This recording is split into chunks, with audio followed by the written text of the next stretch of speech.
আসসালামু আলাইকুম প্রিয় বন্ধুরা, আজ আমরা আলোচনা করব হচ্ছে সমবায় অধিদপ্তরের যে নিয়োগ বিজ্ঞপ্তিটা ছেড়েছে, পুনঃনিয়োগ বিজ্ঞপ্তি।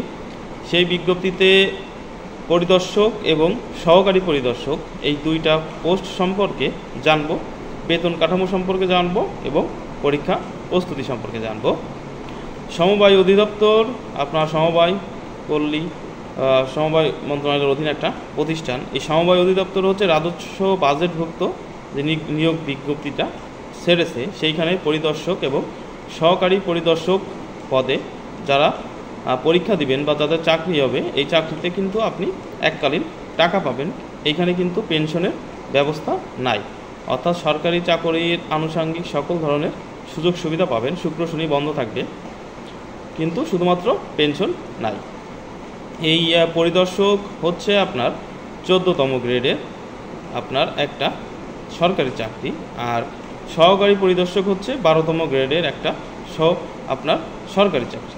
তাই যাদের আবেদনের যে যোগ্যতা আছে, স্নাতক পাস, এই তাদের যোগ্যতা আছে, অবশ্যই পুরুষ এবং মহিলা উভয় কিন্তু এই পোস্টে আবেদন করতে পারবে। এখন এই 14তম গ্রেডে আপনার পরিদর্শক পদে বেতন আসবে কিন্তু সর্বসাকুল্যে 20,000 থেকে 21,000 টাকার মধ্যে। আর সহকারী পরিদর্শক হচ্ছে 14তম গ্রেডের একটা চাকরি, সেইখানে সর্বসাকুল্যে বেতন আসবে 18,000 থেকে 19,000 টাকার মধ্যে আপনার কিন্তু বেতন আসবে। আর এই হচ্ছে আপনার বেতন কাঠামো। এখন আমরা জানবো যে এর কাজ কি, পরীক্ষা প্রস্তুতি কী এবং পরীক্ষার মানবন্টন এবং সাজেশন। পরিদর্শক আপনার 14তম একটা গ্রেডের 12তম গ্রেডের একটা চাকরি হয়। এর কিছুটা প্রেশার বেশি থাকবে। আর তার আগে জানতে হবে হচ্ছে আপনার এই যে সমবায় অধিদপ্তরটা আসলে কি। সমবায় অধিদপ্তর হচ্ছে আপনার সোজা বাংলায় হচ্ছে সমিতিতে যে নিবন্ধন দিতে হয়, নিবন্ধন মাঠ পর্যায়ে কাজ করতে হয়, প্রশিক্ষণ দিতে হয়, অর্থাৎ সমিতি নির্ভর যাবতীয় যত কাজকর্ম আছে সব কিছু কিন্তু করতে হয় সারা বাংলাদেশে। উপজেলা পর্যায়ে, সদর থানা, জেলা, বিভাগ পর্যায়ে কিন্তু এদের প্রতিষ্ঠান আছে। অর্থাৎ প্রথম পর্যায়ে পোস্টিং আপনার কিন্তু দিবে হচ্ছে অবশ্যই রুট লেভেলে, উপজেলা পর্যায়ে একদম প্রান্তিক জনগোষ্ঠীর সাথে কিন্তু আপনার কাজ করতে হবে এই পরিদর্শক পদ থেকে। অর্থাৎ পরিদর্শক পদে হচ্ছে বুঝতেই পারছেন আপনার বিভিন্ন যে আপনার অধিদপ্তর থেকে বিভিন্ন প্রকল্প, ঋণ কর্মসূচি, আর্থসামাজিক উন্নয়নের যে কাজকর্ম হবে সেই সমস্ত A to Z আপনাকে দেখভাল করতে হবে, যাতায়াত করতে হবে, সেগুলো দিক নির্দেশনা দিতে হবে, প্রশিক্ষণে আয়োজন করতে হবে ইত্যাদি যাবতীয় কাজ করতে হবে। অর্থাৎ যথেষ্ট সম্মান পাওয়ার এর চাকরি, আর পরিশ্রমও কিন্তু আছে এই চাকরিতে। তাছাড়াও এই চাকরিতে কিন্তু আপনি TADA পাবেন, যেহেতু আপনার বাইরের রুট লেভেল ফিল্ডে যেতে হবে। তাছাড়াও সুবিধা হচ্ছে এই চাকরিতে আপনি কিন্তু বিনা সুদে ঋণ নিতে পারবেন, অর্থাৎ বাড়ি করার জন্য বা বিভিন্ন কাজের জন্য আপনি বিনা সুদে ঋণ নিতে পারবেন। তাছাড়া আরও সুযোগ সুবিধা তো আছে। আপনার যে অন্যান্য উৎসব বোনাস ছাড়াও আপনি একটা বার্ষিক ইনক্রিমেন্ট পাবেন, অর্থাৎ সোজা বাংলায় হচ্ছে আপনার লভ্যাংশ শেয়ারের মতো, যে আপনার প্রতি বছর একটা নির্দিষ্ট অ্যামাউন্টের টাকা পাবেন, কিন্তু আপনি এই বোনাস পাবেন এই চাকরি থেকে।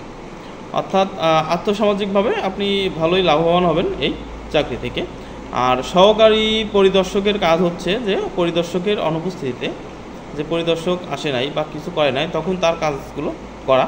আর পরিদর্শক থাকাকালীনও এই সহকারী পরিদর্শকের কাজটাই হবে যে পরিদর্শককে সহায়তা করা, একদম মাঠ কর্মকর্তা থেকে শুরু করে মাঠ পর্যায়ে লোক থেকে শুরু করে ক্ষুদ্র ঋণ কার্যক্রম, প্রকল্প পরিচালনা, প্রশিক্ষণ ইত্যাদি সামগ্রিকগুলো তদারকি করা, সেই কাজকর্ম পরিদর্শককে জানানো ইত্যাদি সমস্ত কাজ করতে হবে কিন্তু এই পোস্টে।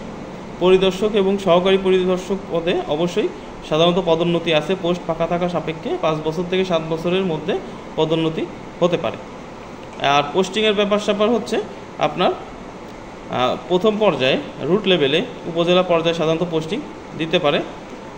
আর পরীক্ষা ঢাকাতেই হয়। এই রুট লেভেলে পোস্টিং দিতে পারে, তারপর হচ্ছে আপনার উপজেলাতে চাকরি করার কিন্তু সুযোগ থাকবে। অর্থাৎ একটা নির্দিষ্ট সময় পর পোস্ট ফাঁকা থাকলে কিন্তু আপনি আপনার উপজেলাতেও চাকরি করতে পারবেন। এই সুবিধাটা পাবেন হচ্ছে এই সমবায় অধিদপ্তরে এই পরিদর্শক, সহকারী উপপরিদর্শক এই চাকরিগুলোতে। সম্মান পাওয়ার বলেন, আর্থসামাজিকভাবেও কিন্তু আপনি ভালো লাভবান হবেন এই চাকরি থেকে। আর প্যারা তো অবশ্যই থাকবে, সমিতি নির্ভর চাকরিতে কিছুটা প্যারা থাকে, কিন্তু সরকারি চাকরি হয় সেইখানে কিছুটা স্বাচ্ছন্দ্য লাভ করবেন আপনি। আর পরীক্ষা পদ্ধতি সাধারণত গত বছরগুলোতে দেখা যায় যে লিখিত পরীক্ষা হয়েছিল, এখন পরীক্ষার্থীর সংখ্যা বিবেচনায় আপনার এমসিকিউ পরীক্ষাও নিতে পারে, তারপর হচ্ছে ভাইভা। সাধারণত লিখিত পরীক্ষা হলে অন্যান্য 11 থেকে 20তম গ্রেড লিখিত নিয়োগ সহায়িকা, এই যে বই আছে বাজারে, এই বই থেকে দেখলে জানতে পারবেন যে কী ধরনের লিখিত পরীক্ষা হয়। তাছাড়া 21 সালে যে ধরনের পরীক্ষা হয়েছিল সেদিকে দেখলেও কিন্তু দেখবেন যে লিখিত পরীক্ষা হয়েছিল, একাধিক পোস্টে কিন্তু আবেদন করা যাবে। কিন্তু দেখা গেছে যে একই দিনে একাধিক পোস্টের কিন্তু মানে একই প্রশ্নে একাধিক পোস্টে কিন্তু পরীক্ষা নেওয়া হয়েছিল, অর্থাৎ একই দিনে অনেকগুলো পোস্টের কিন্তু পরীক্ষা হয়েছিল। তবুও আপনারা আপনাদের পছন্দসই আবেদন করে রাখতে পারেন। যদি পরীক্ষার্থীর সংখ্যা বেশি হয় তাহলে আলাদা আলাদা পরীক্ষা নেবে, সেই ক্ষেত্রে আপনারা লাভবান হবেন। আর পরীক্ষার যে এমসিকিউ এবং লিখিত পরীক্ষার সাজেশন ভিডিওর মধ্যে কিন্তু আপনার দেওয়া থাকবে, যে বাংলা, ইংরেজি, গণিত এবং সাধারণ জ্ঞান এই সংক্রান্ত প্রশ্ন, আর সমবায় অধিদপ্তর সংক্রান্ত প্রশ্ন, এই জাতীয় সব কিছু আপনার পড়ে পরীক্ষার হলে কিন্তু যেতে হবে। বিভিন্ন কোচিং সেন্টারে আপনি ভর্তি হতে পারেন এই সংক্রান্ত প্রস্তুতি নেওয়ার জন্য। আর কোচিং সেন্টার সম্ভব না হলে আপনি অনলাইনে পরীক্ষা দিতে পারেন, বিভিন্ন অনলাইন গ্রুপ বা ফেসবুক গ্রুপ আছে, সেইখানে আপনি কিন্তু পরীক্ষাটা দিতে পারের। তাহলে কিন্তু আপনার একটা ধারাবাহিকতা থাকবে পরীক্ষার, এবং পরীক্ষার ভালো একটা প্রস্তুতি নিতে পারবেন।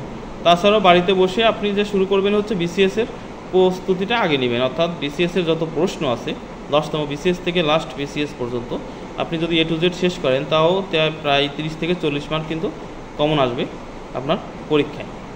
তারপর হচ্ছে আপনার recent job solution professor series পড়লে ভালো হয়।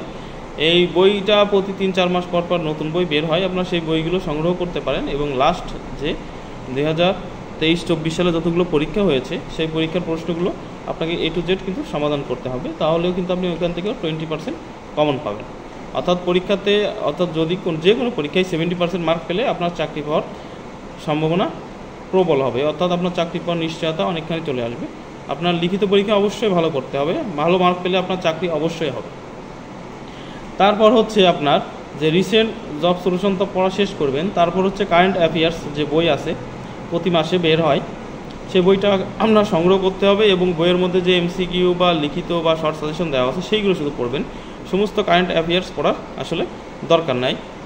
বা তো মাসিক তথ্যগণিকা, এইগুলো লাস্টে আপনার অনেক প্রশ্ন সমাধান দেওয়া থাকে বা কিছু প্রশ্ন দেওয়া থাকে সমাধান করতে হয়, সেই সমস্ত প্রশ্ন সমাধান করতে পারেন, ছোটো ছোটো সাজেশন দেওয়া থাকে সেইগুলো পড়তে পারেন। আপনার সমস্ত কারেন্ট অ্যাফেয়ার্স বা তথ্যগণিকা পড়া আসলে দরকার নাই। গণিত এবং ইংলিশের উপর বেশি জোর দিলে আপনি অনেক এগিয়ে থাকবেন চাকরির বাজারে। এই সংক্রান্ত কোনো প্রশ্ন তথ্য জানতে চাইলে অবশ্যই কমেন্ট বক্সে প্রশ্ন করতে পারেন, উত্তর দেওয়ার চেষ্টা করব। সবার সুস্থতা কামনা করছি, ইবাদত করুন মহান সৃষ্টিকর্তার বেশি বেশি। আল্লাহ হাফেজ।